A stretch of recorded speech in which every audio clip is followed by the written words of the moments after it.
Muy buenas a todos, mi nombre es Javier Jiménez y bienvenidos nuevamente a la clase número 3 de JavaScript.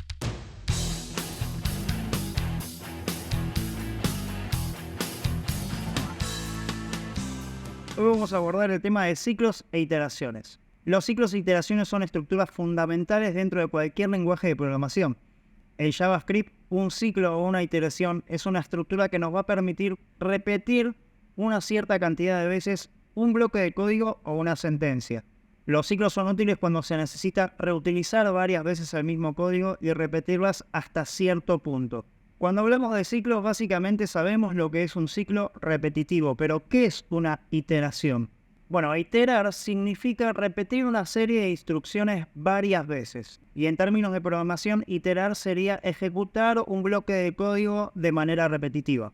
Cuando hablamos de ciclos que corresponden a todos los lenguajes de programación. No es algo específico de JavaScript. En JavaScript vamos a conocer el for, while y el do while. El primero que vamos a conocer es el for. ¿Y cómo funciona? Bueno, este ciclo se utiliza para repetir un bloque de código un número específico de veces. Se utiliza principalmente cuando se conoce de antemano el número de iteraciones que queremos lograr. El bucle for es uno de los más populares en JavaScript, ya que permite realizar tareas repetitivas durante un número de veces determinado. Ejemplos desde recorridos en array hasta creaciones de patrones. Por supuesto que si no conoces lo que es un array o patrones, no te preocupes que vamos de a poco y lo vamos a ir viendo a medida que avancemos en el curso. Para poder entender específicamente qué es el bucle for, vamos a ir al código para poder leer y entender la estructura.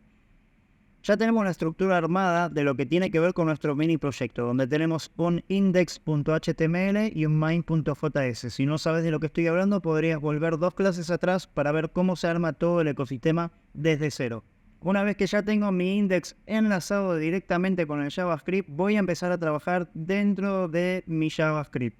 Puedo cerrar esta ventana del explorador y puedo empezar a trabajar directamente acá. La estructura básica de un for nos habla de una palabra reservada llamada for, donde vamos a poner simplemente los paréntesis. Adentro de estos paréntesis vamos a poner desde, hasta y el incremento o actualización. ¿Cómo funciona esto? Voy a comentarlo para que esta línea no moleste y vamos a hacerlo en un caso real. Ya sabemos que la estructura es la siguiente. Ahora lo que necesitamos hacer es crear un for real y ponerle los paréntesis. Dentro de los paréntesis le vamos a poner desde, diciéndole que vamos a inicializar una variable, así como lo creamos en las primeras clases. Let variable i va a ser igual a 0. Ya le dije que mi for va a arrancar desde el 0. Ahora le tengo que decir hasta dónde quiero que vaya ese for. Y para eso voy a utilizar el punto y coma para separar estas cosas que le estoy diciendo. Y como ya tengo mi variable i creada, le voy a decir ahora que mientras i sea menor a 5, entonces ahora pongo el incremento o la actualización. En este caso voy a utilizar i más. ¿Qué significa i más? Bueno, hace mucho tiempo en JavaScript se utilizaba la sentencia de i es igual a i más 1. Si i vale 0, 0 más 1 es igual a 1. Y ahora 1 más 1 es igual a 2. 2 más 1 es igual a 3. Y así sucesivamente. Por eso vamos incrementando. I es igual a i más 1. Esto es exactamente lo mismo que poner hoy en día i más. O sea, que dentro de mi for inicializo la variable let i en 0 y le digo que mientras i sea menor a 5, que vaya de 1 en 1. I más. Adentro de las llaves voy a utilizar qué es lo que yo quiero que se ejecute cada vez que se cumpla esta condición que está dentro de mi for. Por ejemplo, utilizaríamos alert y ahora voy a mostrar mi variable i. Para eso voy a poner la variable i acá y voy a ir a mi index para poder decirle que hagamos un open with laserware. Cuando veamos lo que ocurre acá, vamos a encontrar que nos dice una alerta donde arranca en 0. 0 es lo que vale mi variable en este momento. Después vamos al 1, 2, 3, 4 y por último sale del bucle. ¿Por qué no llega al 5? Porque la sentencia que yo le puse es mientras i sea menor a 5. ¿Y qué es menor a 5? El número 4. Para que yo pueda visualizar el 5 tendría que decirle que sea menor o igual al número 5. Si lo vuelvo a ejecutar, ya aparecería el 0, 1, 2, 3, 4 y 5. Y una vez que llega al 5, sale del bucle. ¿Por qué arranca en 0? Porque yo se lo dije específicamente en el código. Si pudiera decirle que arranque en 3, el código arrancaría simplemente en 3 y recorrería hasta el 5. Una vez llegado al 5, corta el bucle. Javi, ¿qué es lo que puedo ejecutar adentro de mi alert? Lo que yo quiera. Podría hacer lo que quiera y siempre se va a repetir la cantidad de veces que yo quiera decirle. En este caso, 5 veces. Pero recuerden que arranca en 0. Así que si arranca en 0, se repetiría 6 veces. Porque el 0 cuenta como una posición. Si quisiera arrancarlo desde 1, sería primer intento, segundo, tercero, cuarto y quinto intento. En ese caso tendríamos 5 y no 6. Ahora, para entender técnicamente cómo funciona el for, lo que podríamos hacer es utilizar la palabra debugger. Debugger, así. Debugger. ¿Para qué se utiliza esta palabra? Bueno, hace muchísimo tiempo atrás, cuando había máquinas gigantes que ocupaban quizás toda una habitación, hablábamos de debugger cuando se metían bichos, porque bug es justamente un bicho en inglés. Entonces, un insecto se metía dentro de esas máquinas y generaba problemas. Los ingenieros en ese momento ingresaban a esas máquinas gigantes para sacar esos bichos que podrían generar cortocircuitos, sobrecalentamiento y demás cosas. De ahí viene la palabra que conocemos hoy los desarrolladores, que es debugger, debuguear, sacar bug, sacar bichos. Para utilizar este debugger lo que vamos a hacer es mostrarlo por consola y vamos a concatenarle a esta frase, se muestra el número y concatenamos el valor de la i. ¿Para qué utilizamos esto? Debugger nos va a ayudar a comprender qué es lo que pasa dentro de nuestra aplicación. Para poder entender esto, actualizamos la página y apretamos clic secundario inspeccionar para entrar a la consola. Vamos a ir a la parte de source que está acá. Vamos a desplegar esto y nos vamos a encontrar con el mismo código que teníamos dentro del JavaScript. Pero ahora la diferencia es que tenemos varios comanditos que están por acá. ¿Qué es lo que va a hacer esto? Nos va a dar esta serie de controles donde nosotros vamos a poder ir paso a paso por lo que hace el debugger. Cuando aprieto este botón que está acá, vamos a ir al siguiente paso. Acá es donde se corrobora efectivamente dónde arranca la variable i. Y en este caso es igual a 1. Entonces, la condición le dice, mientras i sea menor o igual a 5, mostrame el mensaje por consola y agregale un i++. Voy al siguiente y ahora i vale 1. Entonces la condición se cumple porque es menor a 5 y pasa a mostrar por consola nuestro mensaje. En el siguiente paso le suma 1 a ese valor de la variable i. Cuando vuelve a suceder lo mismo, se compara y ahora i vale 2. ¿2 es menor a 5? Sí. Entonces vamos a pasar a mostrar el mensaje por consola. Vuelve a suceder esa suma de i++ y ahora i va a convertirse en el valor de 3. ¿3 es menor a 5? Sí. Muestro el mensaje. ¿4 es menor a 5? Sí. Muestro el mensaje. ¿5 es menor a 5? No, pero mi sentencia dice que es menor o igual a 5. Entonces sí se va a cumplir. Y atención acá, por favor. Y tiene un valor de 5. Cuando ingreso de vuelta al siguiente paso, mi valor de 5 va a cambiar a 6. Y la condición me pregunta si i, que vale 6, es menor o igual a 5.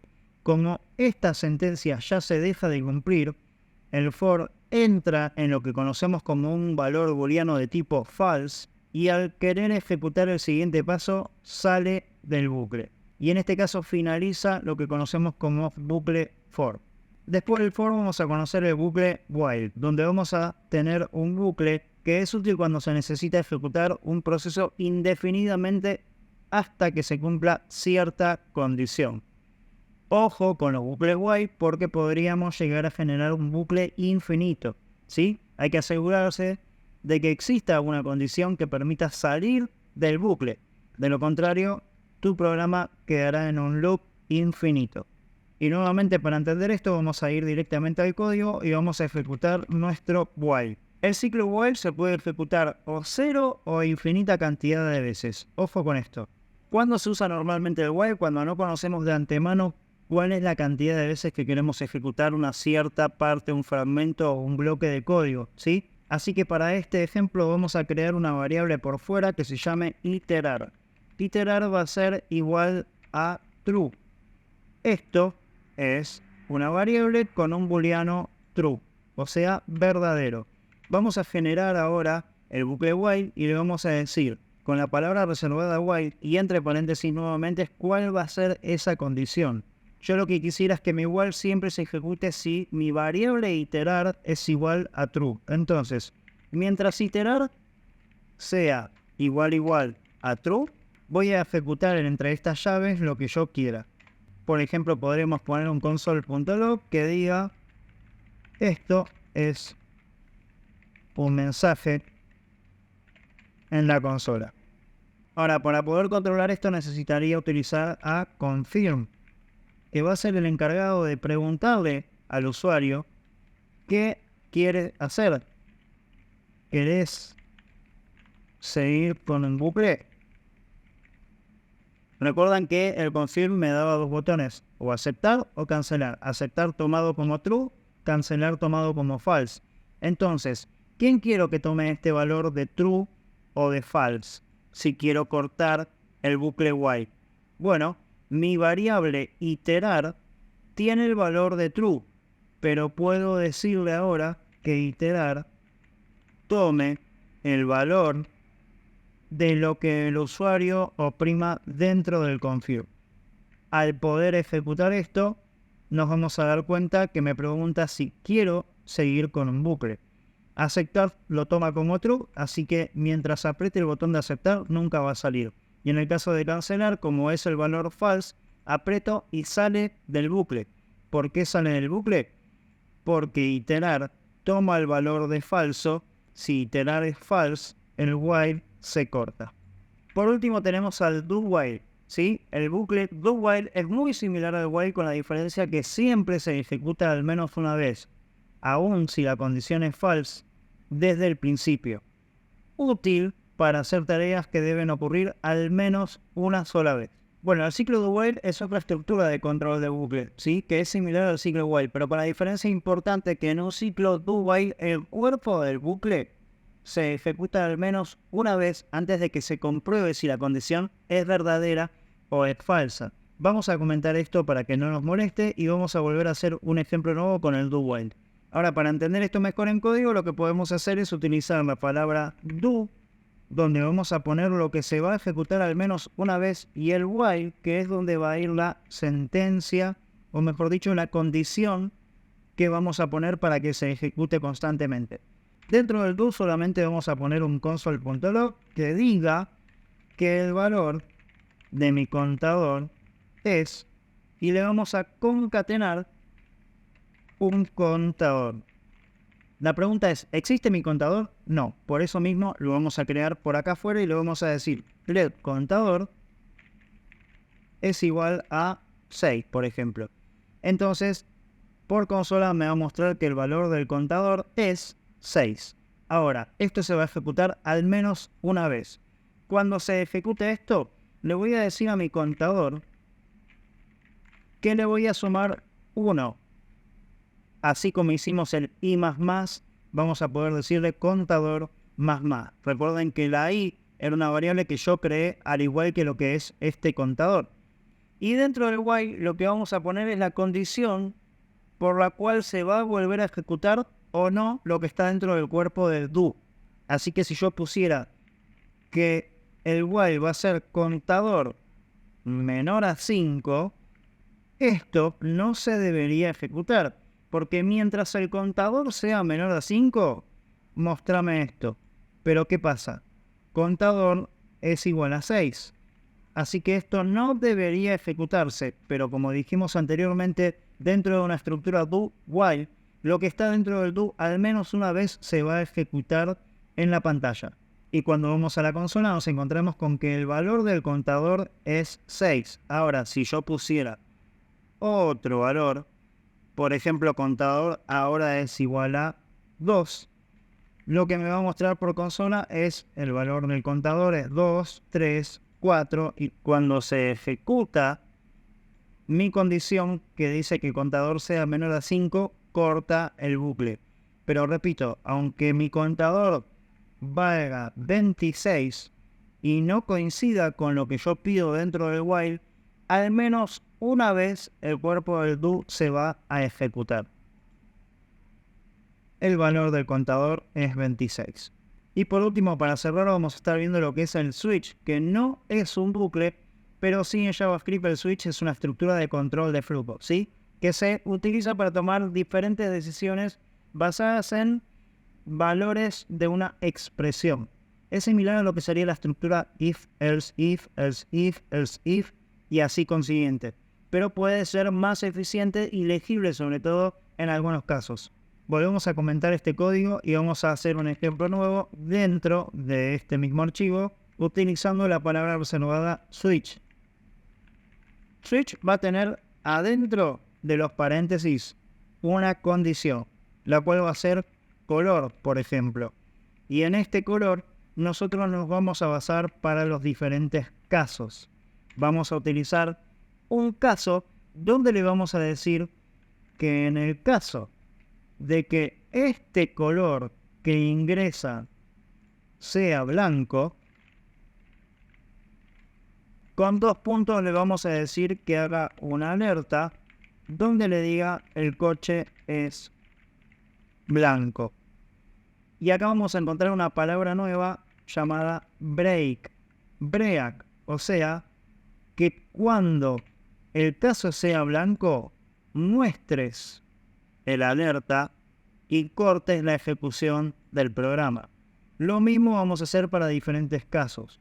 Voy a agarrar este caso, lo voy a copiar y le vamos a poner que vamos a tener un caso de color negro y un caso de color verde. En cada uno de ellos vamos a cambiar el color y vamos a ver que cuando ingresemos como parámetro el color que está pidiendo en cada caso, vamos a tener una alerta totalmente diferente. ¿Y cómo pido un caso? Creando la variable color, que va a ser igual a un prompt que le voy a pedir al usuario. Ingrese el color de su coche. Así que ingresa el color del coche, lo guarda en la variable usuario y esa variable se utiliza para utilizar un switch con diferentes casos. Si el usuario pone blanco, el coche es blanco. Si pone negro, el coche es negro. Y si pone verde, el coche es verde. Ingresa el color de su coche, blanco. El coche es blanco. Actualizamos la página, ingresa el color de su coche, verde. El coche es verde. Ahora, si ingreso azul, no pasa nada. ¿Y por qué es eso? Porque no hay un caso dedicado al color azul. Para eso tenemos otra palabra reservada, la cual vamos a utilizar abajo de todo. Después del último caso, lo que tenemos que hacer es crear con esta palabra reservada llamada default, justamente lo que va a pasar cuando no se cumpla ninguna de estas condiciones, ninguno de estos casos. Así que por default le voy a decir que tengo un alert donde se le avisa al usuario que no hay coches en ese color. Cuando ingreso y pongo violeta, por default me dice que no hay coches en ese color. Javi, ¿podría hacer esto un poco más dinámico? Sí, por supuesto. Lo que deberíamos hacer sería cambiar el color que está dentro de cada caso directamente por la concatenación con la variable color. Por ejemplo, más color. Y esto lo podríamos utilizar en todos los casos. Incluso dentro de mi default. Por ejemplo, no hay coches en color y concateno el color. ¿De dónde va a salir este color? Justamente de lo que ponga el usuario. Por ejemplo, al haber un default, podemos ejecutar el programa y decirle marrón. Pero en este caso no hay coches en color marrón. Bueno, ahí me faltó el espacio que estaba acá. Por eso me salió todo pegado. Vamos a repasar un poquito de este código. El usuario ingresa un color. Pasamos como parámetro del switch el color que ingresa el usuario. En el caso de que sea blanco, vamos a utilizar el alert. Y si ingresa a este caso, utilizamos la palabra break para que corte la ejecución. ¿Qué hace el break? Si el caso es blanco, muestra la alerta, quiebra lo que sigue del código y esto ya no se ejecuta. O sea que mi código deja de buscar otros colores porque ya coincidió con este. Por lo contrario, si no entra en el caso blanco y no entra en el caso negro, pero sí entra en el caso verde, vamos a utilizar el alert y el break para dejar de ejecutar todo lo que esté abajo del caso verde. De esa forma ya conocimos la palabra break, que se utiliza para salir de un bucle como for, while o switch antes de que se complete su ejecución normal. La presencia de una instrucción break provoca la terminación inmediata del bucle y el control del programa se mueve fuera del bucle o de la estructura de control de flujo. Por otro lado tenemos la palabra continue. La declaración continue se utiliza dentro de bucles, for, while, etc. para pasar a la siguiente iteración del bucle sin ejecutar el resto del código dentro del bucle, para la iteración actual. En otras palabras, cuando se encuentra la palabra clave continue, el flujo de control salta directamente a la siguiente iteración. Pero para no morirnos lo vamos a dejar hasta acá con la palabra reservada break y más adelante vamos a ver cómo funciona y cómo nos podría ayudar el continue. Muchísimas gracias por haber llegado hasta acá, mi nombre es Javier Jiménez y espero que hayas disfrutado de esta tercera clase de JavaScript, ciclos e iteraciones. Nos vemos, hasta la próxima.